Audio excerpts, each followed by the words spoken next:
Hello everybody and welcome back to World of Tanks, and welcome today to a video where I've actually got two replays for you, and today I'm playing in the Concept 1B, the Tier 9 American heavy tank, one of many these days Tier 9 American heavy tanks. You've got this, you've got the M103, you've got the AE Phase 1, there's several. And this is the best, and this is probably the best Tier 9 heavy tank, and this is probably one of the best heavy tanks tier for tier in the game. I'll say it straight up at the start. Now, this thing was a reward for ranked battles last year. You had to compete in all 3 seasons and get a certain amount of ranked tokens amongst it, and then you could unlock one of the packages that had this thing in it. If you want to look at how it worked, go back and have a look. I can't be able to explain it now. Anyway, this game, we're on Minsk, and it's a standard battle. It's tier 10s, so it's not like I'm top tier. It's not like I'm bruising everybody at top tier. We are bottom tier, tier 9 heavy. Let's go. Now, there are some quite bold claims you're making there, Max, that the Concept 1B is probably one of the best heavy tanks in the game tier for tier. I would go even further than that and say that it's one of the best tanks in the game tier for tier. It is an absolute beast. Now, why is it an absolute beast? I think this thing is basically like the tier 9 Chieftain. If you were to take the Chieftain and put it into tier 9, you would get this thing. Why do I say that? That's because this, like the Chieftain, has a combination of all 3 main things that you want in a tank. It has the armor, it has the firepower, and it has the mobility. And that is why the Chieftain is so good, and that is what makes this thing so good. Most tanks have 2 out of 3, like armor and firepower, or mobility and firepower, or I don't know.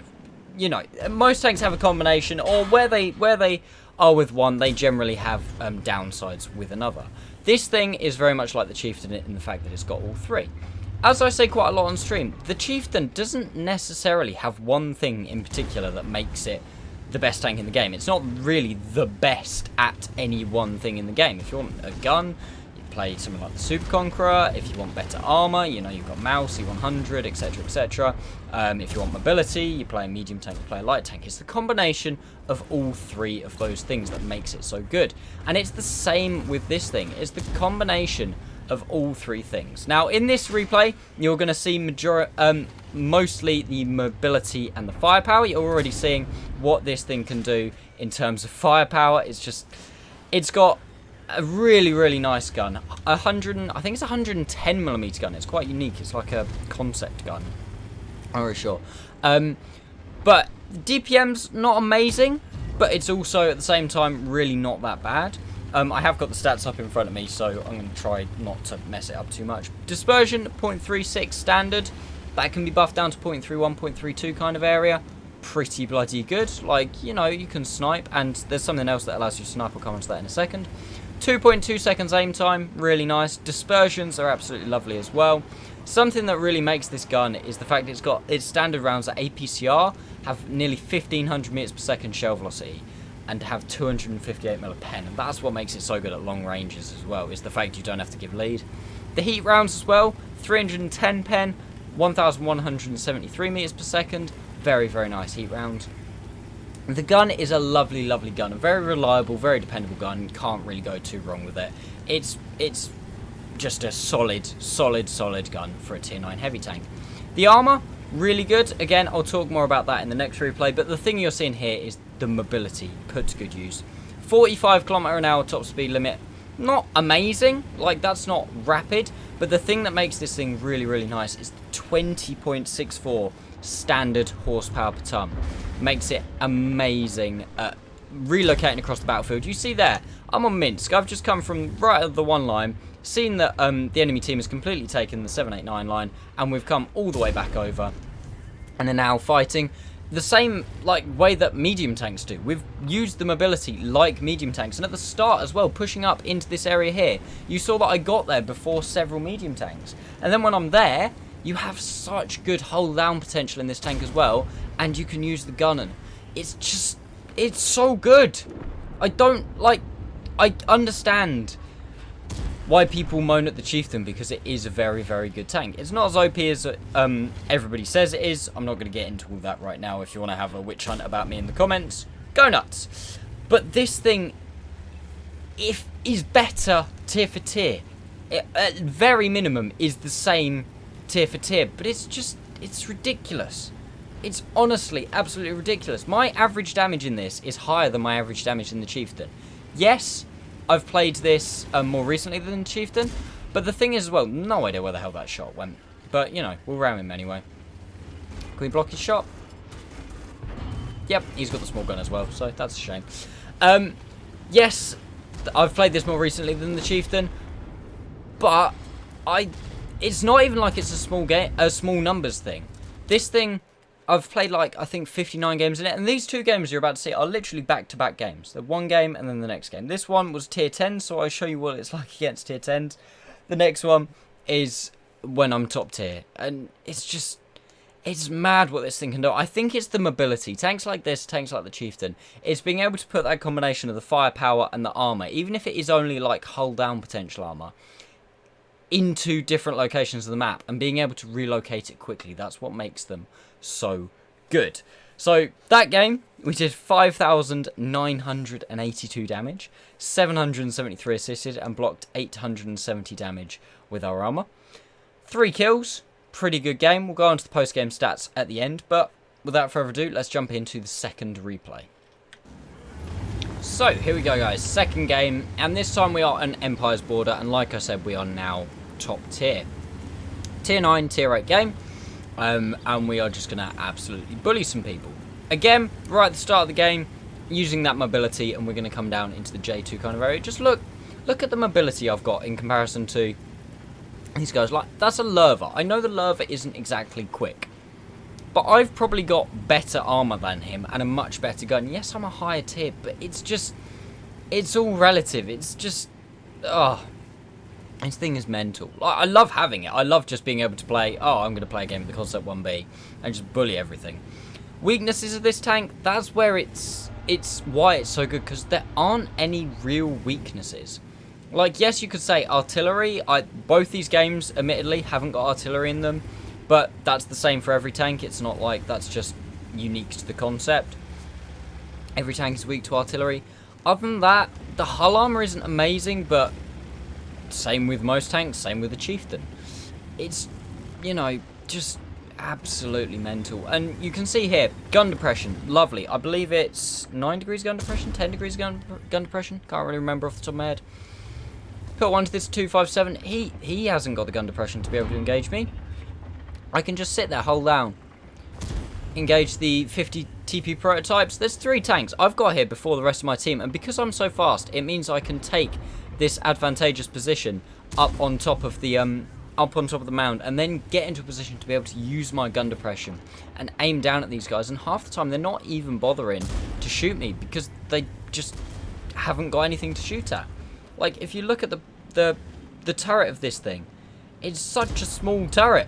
It's so small, and there are no weak spots on top of it that you can hit if it's using gun depression. It's honestly absolutely mental. That guy there, he tries to put one into my track, goes into the outside track, can't do anything about it. I am aware, like, looking at the map, I am aware of the Type 59 and everybody that's pushing behind me, but I need to finish these guys off first. There's no point turning around and then having to deal with being in a crossfire. I may as well finish these guys off first. 257, I thought I could overmatch his roof. Apparently you can't. I thought it was an IS-3 turret, but they must have buffed that. Or actually, it might be... Or was it... It's the IS-3 turret 40mm, because this is only 110mm guns, so you never know. And again, accuracy, dispersions, just being able to snapshot into the cupola of this 50 TP. I know he's not far away, but it's just the ability to just absolutely destroy him. The DPM is half decent. I have got an improved rammer on this tank, a Bond rammer, but it's still just, you know, you can absolutely smash people. We've done 2.4k damage, and it's at this point that there's a 50 TP prototype. I'm now going to start pushing back round and push back towards the Type 59 and the Pantera, because I don't want them to push through behind me.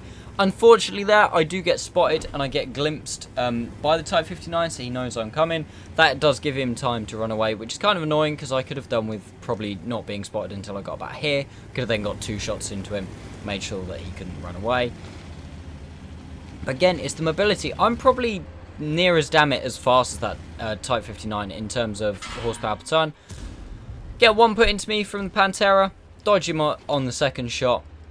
Very, very nice. Now I want to see if we can spot the Type 59. There he is. Keep an eye on the Pantera. I don't want to push into a crossfire here, so I'm going to put one into the Type 59. There's Leopard PTA as well. That's too much heat for me. I'm going to back the hell off. 50 TP prototype somehow has managed to kill my Renegade and my, what else was down there? 50 TP, I think. Friends, I don't know if you had help from the Tortoise or what, but it's not great. Decides, nah, I'm not hanging around there for too long. I need to push out. We're already up to 3.2k. Like, that's a decent amount of damage to do in a tier 9 tank. And we're not done yet. And like I say, these are back-to-back games. These are not special games in this tank. Like, yes, they're good games, but they're not, like, special. They're not amazing. I wouldn't say, oh my god, this is the best game I've ever had in this tank. Same with either game. And when I get, oh my god, this is the best game I've had in this tank, I'll probably do a tank review. Or I'll do another video on the tank. And again, I don't even need to fire gold. I don't think I've fired a single gold round these last 2 games. Because the APCR is so nice of just being able to go through things. The accuracy is really nice. The aim time, really nice. And you can use your mobility to get into positions where you don't need to worry about penning. If you do need to pen, you do have those heat rounds there. The thing I would also say is the heat rounds aren't completely OP. It's not like they've given this 340 heat pen. If they gave it 340 heat pen, obviously it would be even stronger against tier 10s, like things like the Mouse, the 100, everything like that. But again, my ability to be able to flank completely around, start from here and come all the way around here, fire pretty much on the move at that Leopard prototype. Like, it wasn't far off. And then push up this hill. This is what 20 horsepower per ton looks like on a heavy tank that can also push the front lines and pretty much stay entirely hold down the entire game. I also have no idea where the hell that shell went. How the hell that bounced. Go to push up onto the ridge. He's going to push round. He's going to get done over by the Conway. There's no point in me continuing to push that. But again, managed to move the whole way around and put those guys in a crossfire. And this, it's just such a good tank. I keep saying things. It's just so good. Like, I don't get why people aren't complaining about it more when they love complaining about the Chieftain. Like, I understand it's obviously because the Chieftain is more competitive modes. But honestly, if they put a competitive mode in for tier 9, and if they do what they're talking about with moving front lines and being able to have tier 9 tanks in it, I'm just going to play this. It doesn't matter. I'll just absolutely whoop everything in this because it's mobile. It's got a good gun. It's so good. It's just so good. Pantera gets killed by the Barask, and then all that's left is the Tortoise. I do, for the first time across these 2 replays, load heat rounds just because it is easier to go through the Tortoise with heat. And at this point, I can just kind of use my HP, allow myself to trade 1-for-1 with the Tortoise. Yes, obviously, he's got better DPM than me, but it doesn't matter because I can just trade, especially if he's not shooting me as well. We have the same alpha, so I can just hide whilst I'm reloading and make sure that I trade. And the Barask finishes him off to pick up his 7th kill. I do 5,000 damage. What you gonna do? And like I say, those weren't amazing games. Like, there's a reason this thing, like, I don't know if these are the exact marks, but this thing has got, I think, one of the hardest mark requirements in the game out of any tank, and it's a tier 9. That's the thing that you got to remind yourself. I have to remind myself when playing this, is that it's a tier 9. I honestly think you could put this thing up to tier 10, and it would probably outperform most tier 10 heavies quite comfortably. It's absolutely mental. Anyway, without further ado, let's go take a look at the post-game stats. If you have enjoyed this video, guys, make sure you subscribe, make sure you give the video a like, and... Wait, I've really messed that up. I can't even do YouTube anymore. I literally take a week and a half out. I can't even do YouTube. Like the video if you've enjoyed it. If you're new to the channel, subscribe, and make sure you've got notifications turned on so you know when I upload. Yay, you did it, Max! Other than that, let's go take a very quick look at both post-game stats. So, there we go, guys. First game was the Mince game. Like I said, 5,982 damage. This one was slightly better in terms of damage, bit better assistance as well. But I felt like I was more dominant in the other game. I felt like I had more of a role towards winning the game. Obviously, there was more hit points in this game as well, it being tier 10. Got a high caliber and a Confederate, which is always nice. Just absolutely smashed that. And look at this. 1,453 base XP. That's nearly 1,500 base XP. If you get that in any other tank near enough, that's an ace in the majority of tanks in the game. First class in most others. It's not even a first class in this thing. It's absolutely mental how tricky this thing is to ace. I haven't aced it yet. It'll be something that I'll have to do probably after more people get the tank. Just because I'm not able to. But yeah, 1,453 base XP.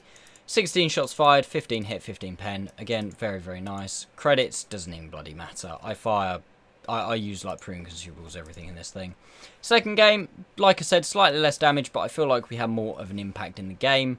Maneuver into the positions that we did, fill in the gaps in our team. High caliber again, second class medal again. This time only 1,200 base XP because we were fighting tier 8s and tier 9s rather than tier 9s and tier 10s. Didn't actually finish top of my team. Well, fair play to this Barask who got 7 kills, which is very nice. 17 shots fired, 17 hit, and 14 pen. We bounced a couple on the lower plate of that 50 TP prototype and stuff. Again, credits, doesn't matter. It's kind of irrelevant. You don't play this tank to make credits. But yeah, other than that, like I said before, hopefully I'll get this right this time. If you have enjoyed the video, please make sure you give it a like. If you want to see me do a tank review on the Concept 1B, then please let me know and I'll try and see if I can get an ace or even a first class to actually have a good replay for a tank review on this thing. But let me know down in the comments.